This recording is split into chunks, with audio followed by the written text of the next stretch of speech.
What's up, y'all? Toya here, and I am back with another video for y'all. Before we get into the video, make sure you guys leave a like, subscribe, and hit that notification bell. All right, y'all. So a few videos ago, we had touched on the mental health topic, and I really encourage you guys to take a look at that video. Check it out if you have not. It is definitely something that we need to talk about more in our community and just in general. So please, I encourage you, if you have not seen it, make sure you guys check that video out. So there was one point that I actually failed to mention in that video, but I am kind of glad that it worked out the way that it did, because I feel like this topic, it can do pretty well by itself. So that's going to be the topic of discussing the negativity that surrounds the gig community. So we're going to do a deep dive and talk about how do we deal with this negativity. Now, a lot of the negativity I've seen, it comes from customers, it's come from people on the outside looking in, and it's even come from other drivers. Now, before we dive into some of the things that have been said, let's take a step back. Let's go back a few years ago and kind of talk about how we got here, okay? Now, literally around this same time in March, 4 years ago, it was a completely different climate. We were talking about a shutdown, locking everything up because, people were scared to go outside. They didn't want to get sick. So once these restrictions did come into play, we had a completely different level of appreciation across the board for a lot of people, right? And this continued on for about a year or two. So anybody that had to go out and brave the pandemic, the healthcare workers, they were on the top of the list, all the way down to the people who did deliveries, the postal workers, FedEx, UPS, all of those, all the way down to the delivery drivers for food and grocery, all of that, right? And then at the same time, you had an increase of workers because you had some folks that were unable to work, their jobs shut down. And with the increase of prices, inflation, started to run rampant. A lot of people, they needed to find some ways to make some extra money on the side to keep up with the bills, right? And then we gradually got to where we are today. But looking back a couple years ago, it was a completely different climate. And also, if there's anybody that was doing gig work prior to 2020, let me know how it was as far as the attitude towards gig workers, because I technically stepped into gig work in 2020 for the first time. So anything prior to that, I really don't know. So you guys are welcome to let me know how things were back then. But like I said, over time, there is an increase for the demand of these drivers. People were scared to go outside. They didn't want to go get their food. They didn't want to go get groceries. So we had more drivers come on board, and eventually it evolved into what we have today. And I still don't know how we got here, to be honest. The only thing that I could really think of, honestly, is, there were a handful of drivers that really weren't that great at what they were doing. They probably weren't following the instructions correctly. They were probably the ones that put the food in front of the door. So when you opened up the door, your drink tipped over, and they just weren't good drivers. So after those experiences, some people were like, okay, I'm just gonna tip after service because these people are doing a bad job and I'm giving them a tip. They don't deserve a tip, right? So then you have some drivers that are like, okay, this is a no tip order, no tip, no trip. And then you got some people that took it to the extreme of, okay, you're not gonna tip, so I'm gonna go ahead and show you, tampering with the food, stealing the food, whatever it may be. And then you got some people that are like, okay, so no tip orders. Well, what if I put a tip and then I take it back? So then we got tip baiting. And then we got to this tit for tat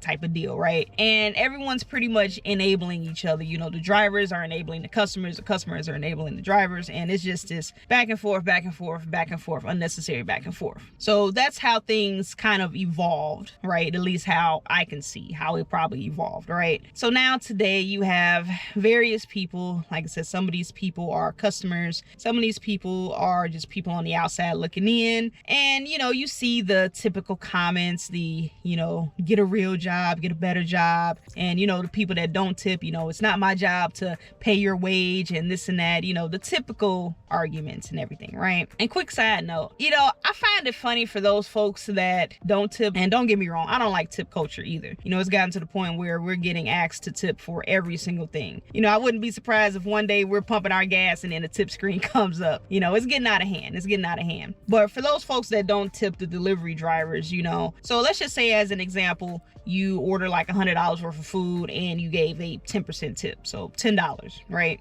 So instead of giving that $10 to the driver, you're like, nah, I don't do tipping, I don't do this, blah, blah, blah. I'm already paying a service fee, delivery fee, and all of that, right? You know, the other typical response, right? So instead of giving a tip to the driver, the company, let's just say the company decides to do right by their drivers, right? So they get rid of tipping altogether, but they're doing right by their drivers and they pay the drivers, you know, decent compensation. So let's just say instead of that 10% tip that you would have given to the driver, they up the prices 10%, and that 10% increase actually went to the driver, but you didn't know that. I guarantee you that person would still be willing to pay that 10% price increase just because they aren't giving it to the driver directly. Now, let me say that again. Let me say it again. A person would rather give a company 10% more to that company in service fees, delivery fees, whatever type of fees. They would give 10% more to that company, even though that company is going to give it to the driver. Now, they don't know that. Like I said, they don't know that. But instead of giving that 10% directly to the driver, they wouldn't do it. They wouldn't do it. So let that sink in a little bit, okay? Hopefully I'm not losing y'all, but it's just a simple thing of like them knowing that, oh, I have to go give a tip to a person. They wouldn't do that, but they would still dish out more money to the company. So yeah, I don't know if it's an ego thing where they're just like, no, I don't want to tip this person or whatever. Like it's it's just kind of weird. I just had to throw that out there. That was just something I had thought of. But you know, the thing that I say to these folks, right? You know, a lot of these services, they're luxuries. They are not needed for your survival. You can get up and get a majority of this stuff yourself, but you choose to be lazy. You know, if you go back 10, 15, 20 years ago, however long ago, we didn't have services like these. You know, I remember sitting up in the kitchen and we had like this section with all of the menus of all of the restaurants that did deliver, right? And, you know, we'll go through the menus, see what we want, and we'll call it in. And if we're within the radius, they would deliver. But if you were not in that radius, you had to get up, pick up that food yourself and bring it back home. And with grocery delivery, I honestly don't know when grocery delivery, like the first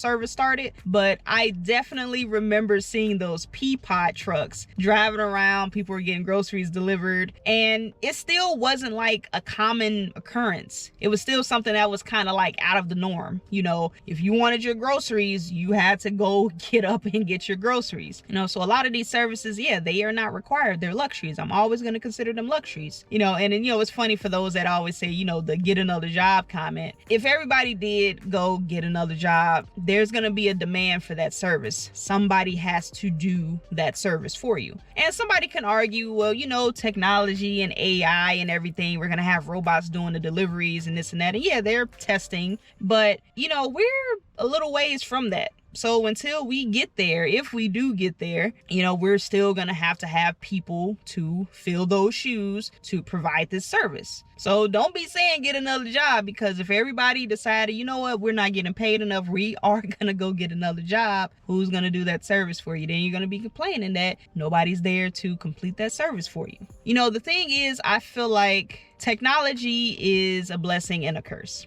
While yes, it has allowed us to reach different heights at the same time, but it has honestly dumbed us down as a people as well. You know, we forget that when we're on our phones, you know, putting in our orders, selecting this, selecting that, and then we hit place order. The moment you hit place order, there's another human being behind that button that actually has to do that job for you in order for you to get what you're ordering to your doorstep. And we forget that there's a human element there. So people have this sense of, you know, entitlement. You know, but a lot of people like to use that word for drivers, but I'll get to that as well. You know, they think just because, well, I ordered the food, I paid for the food, I'm entitled to the food, and I don't have to go ahead and show courtesy to the person that is providing that service for me. Well, sure, yeah, they are getting paid by the company, but they're getting paid pennies, and you know this. You know this. So, you know, you wouldn't go ahead and ask, you know, a friend of yours, you know, hey, you know, man, can you go run down to the store and give me this and this and blah, blah, blah, whatever. And you not give him any compensation for it. You know, maybe he owes you, so he's doing it as a favor. Or, you know, y'all are just that close, so you do a favor for him, he does a favor for you or whatever. But you're still gonna get something in return for doing that. Like I said, whether it's another favor or you're giving him gas money or whatever it may be, you're buying him a meal or something, you know, you wouldn't go ahead and do your buddy like that. So why would you do that to a stranger?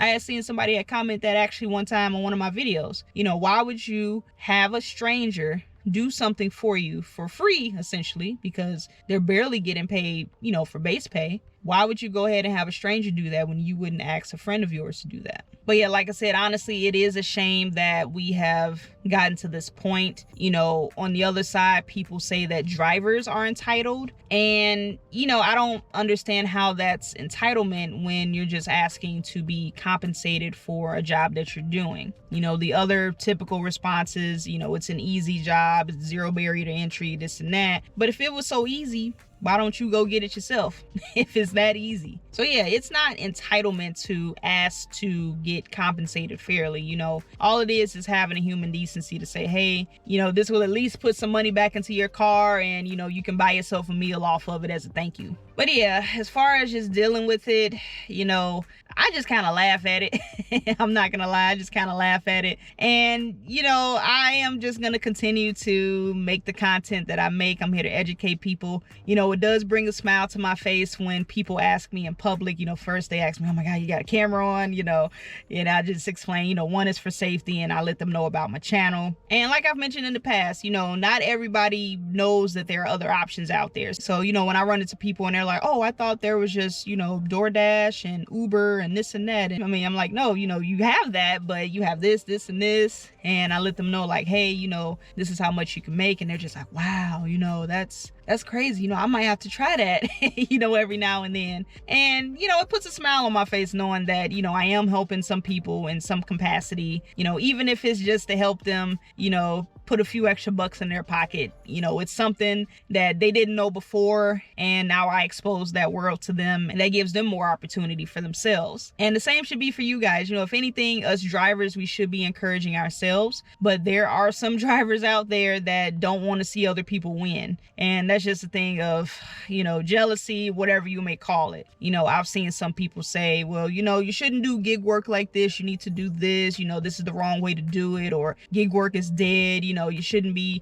even trying to get into gig work or stay in gig work. And, you know, it's everybody's situation is different. I'm never going to go ahead and say that this is the 100% way that you need to do it. This is the blueprint. You don't do anything else over here. You know, I'm always going to let you know that you need to do what's best for you. So yeah, people might say, well, gig work is dead. Well, I'm not going to write it off, because there's always going to be a demand for these services. You know, we have some issues with, you know, bots and, you know, stolen accounts and things like that. Hopefully, you know, this gets resolved sooner rather than later. Now, yes, it's definitely not at the height of where it was, you know, a couple years back, but there's definitely still plenty of work to go around. You just have to know where to look. You know, I'm seeing day in and day out, I'm looking at other creators and they still do gig work full time and they're still making it work. So if they can do it, you know, it's not like it's a dying industry. You know, yes, it might be a bit slower, but, you know, there's still money out there to be made.